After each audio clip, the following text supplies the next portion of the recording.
சந்திரா வந்து முரளிக்கு வந்து செமையா தொல்லை குடுத்துட்டுருக்காங்க. அதனால முரளியால தாங்கிக்கவே முடியல. "என்னடா இது இப்படி இருக்கு?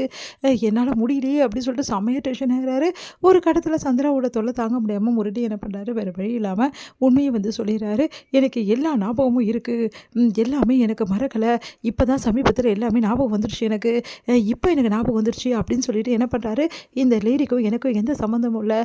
இவள நான் பார்த்தது கூட கிடையாது." அப்படின்னு சொல்லிட்டு பயங்கரமா கத்தி பயங்கரமா சொல்றாரு.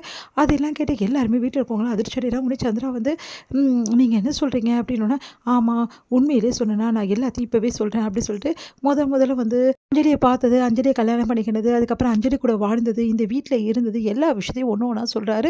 அதெல்லாம் கேட்டு வீட்ல உள்ளவங்கலாம், "அப்போ மாப்பிள உங்களுக்கு எல்லாமே ஞாபகம் வந்துச்சா?" அப்படின்னு சொல்லிட்டு நம்ம ஆகாஷோட அப்பா சொல்றாரு. "ஆமா, எனக்கு எல்லாமே ஞாபகம் வந்துச்சு. அதுவும் எனக்கு இவ்ளோ நாளா ஞாபகம் வந்தது. இப்ப இந்த சந்திரா வந்து தொல்ல குடுத்தோனே நான் வந்து ரொம்ப டென்ஷன் ஆயிட்டேன். என்னோட டென்ஷன் அதிகமாகி எனக்கு எல்லாமே ஞாபகம் வந்துச்சு." அப்படின்ற மாரி சொல்றாரு. அத கேட்டு எல்லாருமே அதிர்ச்சி அடைறாங்க. அப்போ இவங்க யாருன்னு உனக்கு தெரியும். எனக்கு யாருன்னே தெரியாது. இவ வேணும் தான் காசுக்காக ஏதோ பண்ணிட்டு இருக்கா. உண்மைய சொல்லு. உன்ன யார் அனுப்பிச்சது? அப்படின்னோனே, உடனே வந்து உங்களுக்கு ஞாபகம் வந்துடுச்சா? எனக்கு இது போதும் அப்படின்றாங்க சந்திரா. அத கேட்டு எல்லாம் அதிர்ச்சி. நீ என்னம்மா சொல்ற? ஆமா, அஞ்சலி அஞ்சலி ரொம்ப ரொம்ப நல்லவங்க. அவங்க வாழ்க்கை நல்லா இருக்கணும்னு சொல்லிட்டு எல்லாருமே வந்து ஒரு ஐடியா போட்டு தான் இத பண்ணோம். எப்படியாவது இவருக்கு ஞாபகம் வர வைக்கணும். அஞ்சலியோட வாழ்க்கைய வந்து நல்லபடியா ஆக்கணும் அப்படின்னு சொல்லிட்டு தான் நாங்கலாம் சேர்ந்து இந்த பிளான் பண்ணோம். இவங்கள வர வச்சு தொல்ல குடுத்தோம். உண்மையிலேயே நாங்க வந்து டாக்டர் கிட்ட கேட்டோம். டாக்டர் இந்த மாரி ஒரு வைத்தியம் பண்ணா தான் அவருக்கு நல்லது. அப்பதான் ஞாபகம்லாம் வரும்னு சொல்லிட்டாரு. அதனால தான் இப்படிலாம் பண்ணோம் அப்படின்னு சொல்லிட்டு ராகவ் வந்து சொல்றாரு. அத கேட்டு எல்லாம் அதிர்ச்சி அடைறாங்க. அப்ப ராகவ் நீ தான் இந்த பொண்ண அனுப்பிச்சு கூட்டின்னு வந்ததா? ஆமா அப்படின்னு சொல்லிட்டு ஒத்துக்கிறாங்க. எல்லாருமே என்னப்பா நீ இப்படி ஒரு விஷயம் பண்ண. அதனால தான் அஞ்சலி அக்கா இல்லாதபோது பண்ணோம். நீங்க பாட்டி டென்ஷன் ஆவாதீங்க. பார்த்துக்கலாம் அப்படின்னோனே, சரிப்பா ரொம்ப நல்லது. பார்த்தீங்களா நீங்க பண்ண வேலைக்கு அவருக்கு எல்லாமே ஞாபகம் வந்துச்சு மாப்பிள்ளைக்கு. இப்ப எந்த பிரச்சனையுமே கிடையாது. அஞ்சலி வந்தோனே சந்தோஷமா அவங்க வாழ ஆரம்பிச்சுருவாங்க. அதுக்காக தான் அதெல்லாம் பண்ணோம் அப்படின்ற மாரி சொல்றாங்க. அதெல்லாம் கேட்டு அப்படியே டென்ஷன் ஆயிறாரு. ரொம்ப நன்றிம்மா அப்படின்னு சொல்லிட்டு நன்றி சொல்றாங்க. வந்து அவங்களுக்கு அடுத்து வந்து என்ன பண்றாங்க, சந்திராவ அனுப்பிச்சு வச்சுட்டு எல்லாருமே வந்து பேசுறாங்க. முரளிகிட்ட என்ன நினைச்சிட்டு இருக்கீங்க? இப்ப வந்து உங்களுக்கு எல்லா உண்மையும் தெரிஞ்சு போச்சுல்ல.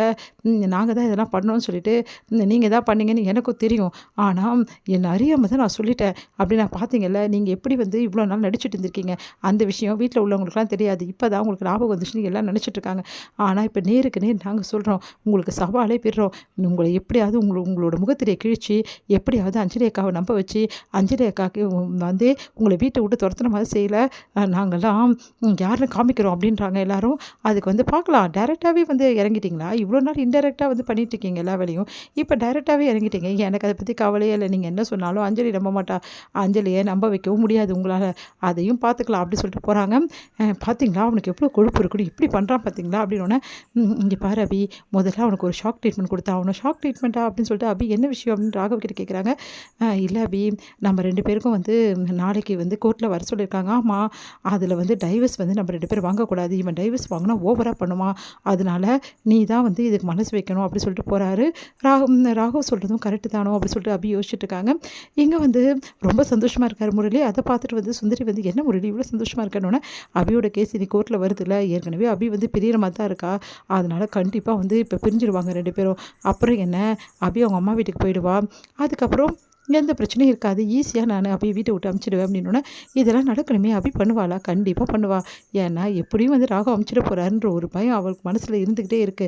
அதான் கண்டிப்பா இப்படி பண்ணிடுவா அப்படின்னோனே, இங்க எல்லாரும் யோசிச்சுட்டு இருக்காங்க. இங்க நீங்க சொல்லுங்க, நீங்க வாழ விரும்புறீங்களான்னு சொல்லிட்டு கோர்ட்ல கேட்குறாங்க. உடனே வந்து அபி சொல்றாங்க, ஆமா நான் அவர் கூட தான் வாழ விரும்புறேன் அப்படின்னு சொல்லிட்டு சொல்லிடுறாங்க. இந்த டைவர்ஸ் வேணான்னு சொல்லிடுறாங்க. அத கேட்டு எல்லாருமே அதிர்ச்சி அடைறாங்க. ரொம்ப சந்தோஷமும் படுறாங்க. இத கேட்ட முரளியால தாங்கிக்கவே முடியல. அபியும் ராகவும் ஒண்ணா வாழ ஆரம்பிக்க போறாங்களா? ஐயோ! நான் இதுக்காகவா இவ்ளோ கஷ்டப்பட்டேன். இப்படி ஆயிடுச்சேன்னு சொல்லிட்டு செமையா டென்ஷன் ஆயிறாரு. உடனே வந்து ராகவ் வந்து ஓடி வந்து அப்படியே அபி கைய பிடிச்சுக்கிறாரு. தேங்க்ஸ் அபி அப்படின்னு சொல்லிட்டு, அப்போ என் கூட வாழ்வேல்ல. இல்லங்க நான் சொன்னது உண்மை கிடையாது. நான் வந்து அந்த முரளிய வந்து பழி வாங்கினது அதெல்லாம் சொன்னேன்.